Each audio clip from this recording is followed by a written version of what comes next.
Maqaa Abbaa kan Ilmaa kan Hafuura Qulqulluu Waaqa tokko.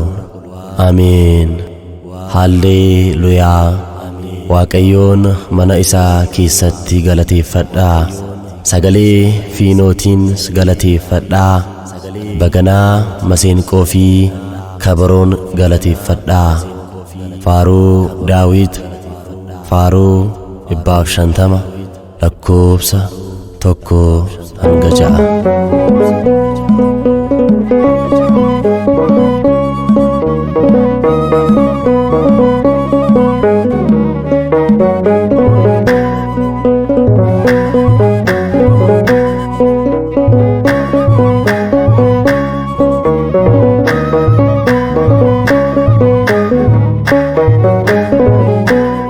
Akka Daawit baganaane, akka Izraa maseenqoone, akka Maariyaam kabaroone, Sillaasee faarfannaa bara baraane. Akka Daawit baganaane, akka Izraa maseenqoone, akka Maariyaam kabaroone, Sillaasee faarfannaa bara baraane.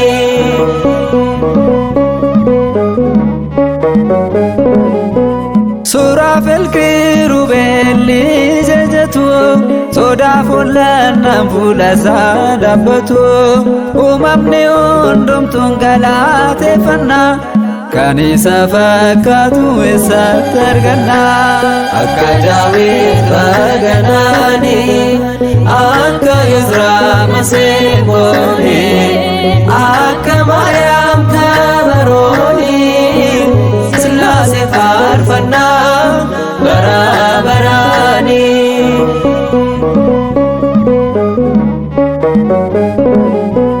Maqaa isaan cuuphamne mucummaa arganne, dhiiga ilmaan bitamne isaan fayyine. Sillaasee uumatti nuti kan amannu, barumsa ormaatiin nuti raafamnu. Akka Daawit baganaane, akka Izraa maseenqoone, akka Maariyaam kabaroone, Sillaasee faarfannaa bara baraane.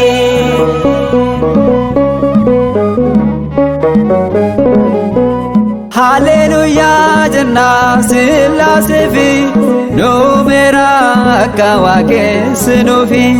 Meeshaa faaruu keenya shaakuraane, yeedaloo ergamoota kan yaaredine.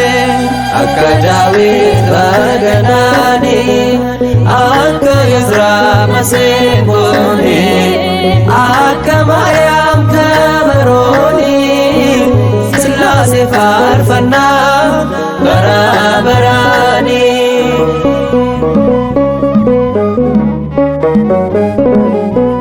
Afaan keenya ililleedhaan guutame, tasumaallee yoofnu isaatti amanne. Yoomiyyuu taanaan isa abdii keenya, maqaa isaatiin moona diina keenya. Akka Daawit baganaane, akka Izraa maseenqoone, akka Maariyaam kabaroone, Sillaasee faarfannaa bara baraane. Akka Daawit baganaane, akka Izraa maseenqoone, akka Maariyaam kabaroone, Sillaasee faarfannaa